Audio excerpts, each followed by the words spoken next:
What is up, everybody? Welcome to the Subjectively Successful podcast. My name is Jordan Sellers, and I am your host. My goal in this episode and in every episode is for you to learn how you can be a better human being and a more successful person so that you can positively affect change in the sphere of influence that you have been given.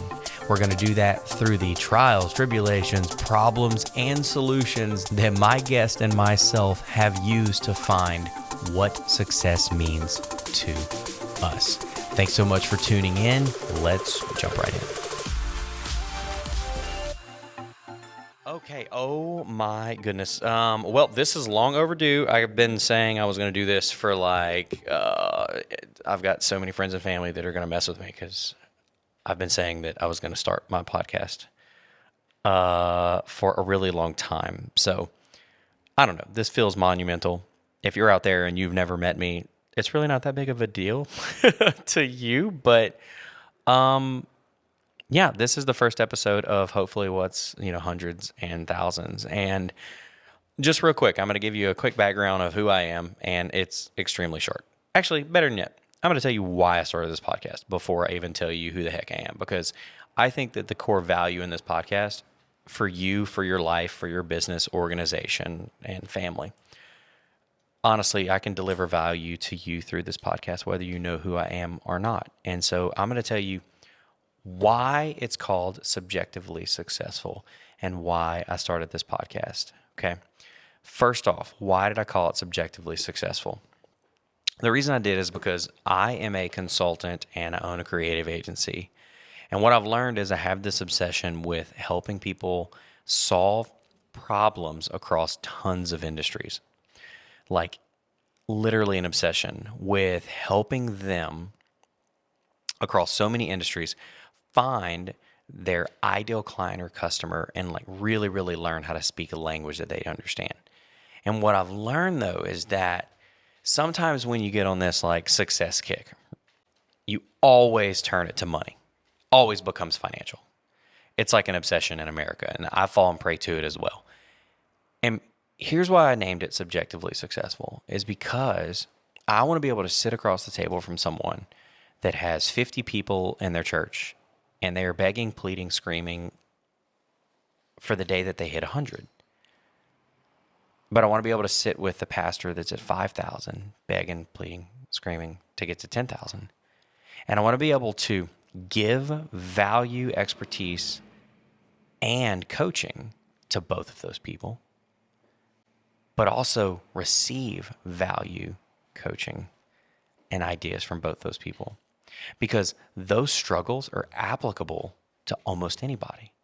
And so my goal on this podcast is to connect people from not just success monetarily, not just people who have $1 million, $10 million, $100 million in the bank, to realize that the reason success is so subjective is because at different stages of life and different stations of growing an organization, growing a team, growing a family, all those things, you've got to put stones down, like in the Jordan River in the Bible, that reminds you where you came from to become who you're trying to become. So on this podcast, that's why I think success is so subjective and it's not completely objective.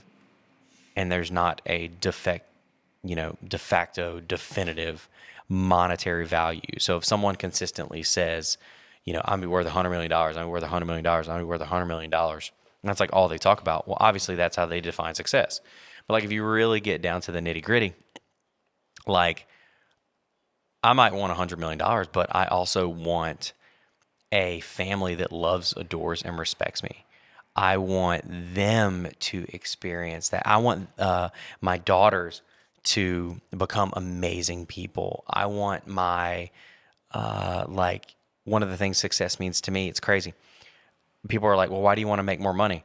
I want to buy my dad and my father-in-law the cars that they've always dreamed of, but consistently had to pass up on because success to them was making sure that their kids wanted for nothing. So if I've chosen a different subjective definition of what success is, I'm going to take that and I'm going to add my own benchmarks to it. And so it's kind of funny. My dad he's obsessed with Porsche. I almost got him to switch to BMW because I have a BMW, but I think I did. Maybe he wants an M5. But so now I have got two. And my father-in-law wants a 442, I think it's called. So like I have a benchmark of one of the things that success is to me. It's being able to afford that as like a thank you for giving my wife, the life that you gave her, and then me, the life that you gave me and the sacrifices you made. But that's not for everybody. Some people listen to that and think it's the stupidest thing they've ever heard of. And that's why I made this podcast, because some people are going to hear that and go, dang, that's really awesome. I better write that down. And some people are going to go, nah, I disagree. And they're going to go listen to Dave Ramsey again. Totally cool. So that's why it's called Subjectively Successful, is I'm going to have attorneys on here. I'm going to have life coaches. I'm going to have, wellness coaches. I'm going to have people in the fitness industry, people who are physicians, people who have like smaller churches, people who have mega churches. I'm believing and dreaming for like one of my people have different idols, or people who they like, not idols, but people they respect. I've always loved, I've had such a respect for Donald Miller. Is just borderline, he doesn't know this, but kind of become like almost like a hero in a sense, because when I applied some of the things I learned from him to our church, we blew up, and it was definitive, and it like really just catapulted my whole marketing career. And so I want to be able to talk to all of those people. And then when I ask the question, and this is why I want you to sit there and I want you to listen, I want you to sit there. And when I ask them the question, I say, okay, well, tell me such and such.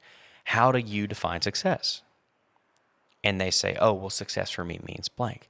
I want you to, unless you're driving, be able to grab a pen and paper and say, man, that's really good. I never thought of it that way. Maybe a new perspective. You can find alignment with someone else. But then take it a step further.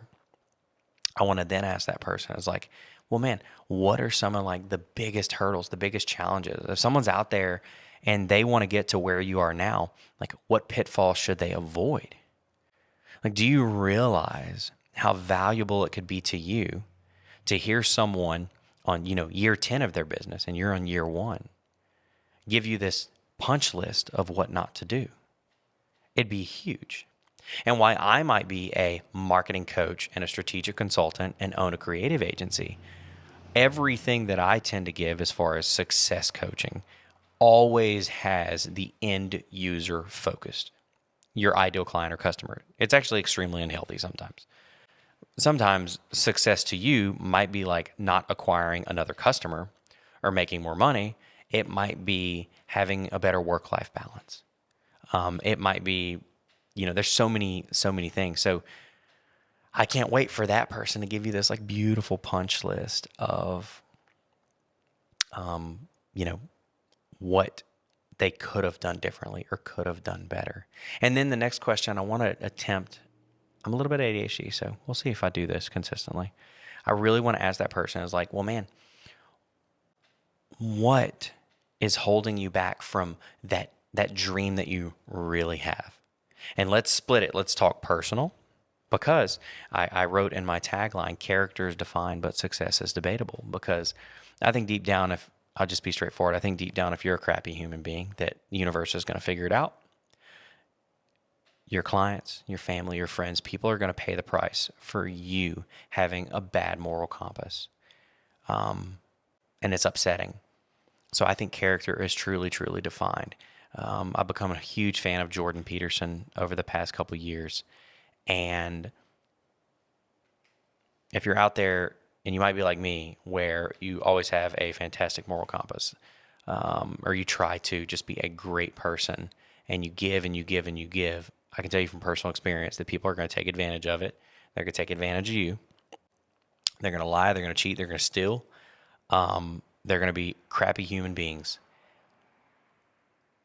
But at the end of the day, whether you're Christian or not, when the chips fall, I promise you're going to be okay. My goal is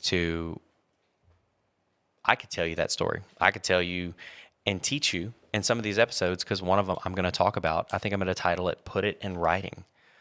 Stop just assuming people are going to take great care of you just because, they consistently say they will.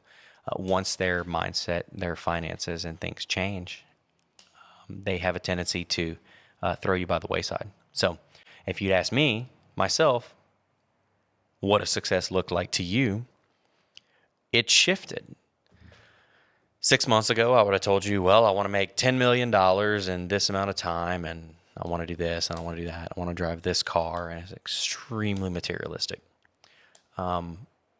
Almost completely wrecked my marriage and lost my family over that because I was aligned with people that consistently talked about it's got to be the money. Got to have the cars, got to have the money. You got to have this. You got to be on the planes. You got to have the Rolex. You got to have this. I never stopped and said, well, what does your family look like? What's your relationship with God look like? What's your relationship with your friends? Do you have friends? Do you have people that invest in you emotionally? Is there more to it than that? So my mindset has shifted quite dramatically just in the past few months where I was like, wait a second, what's the point of being on stage with 10,000 people watching if you don't have a family? What's the point of being on stage with 10,000 people watching if you're giving them value from an empty vessel? So if you're empty on the inside, money's never going to fill that bank account, I can assure you. And that's the shift that I've made dramatically just in the past few months. And so if you'd ask me what success means to me now, I have a clear vision of being able to stand on a stage with at least 10,000 people and know that all of the hell that I've gone through was to make sure that they don't. And that's what success looks like to me. But to look out and see my wife and my 3 kids sitting on the front row. Big surprise, by the way, we're pregnant. And Bryce didn't know that. We haven't gone public with it yet.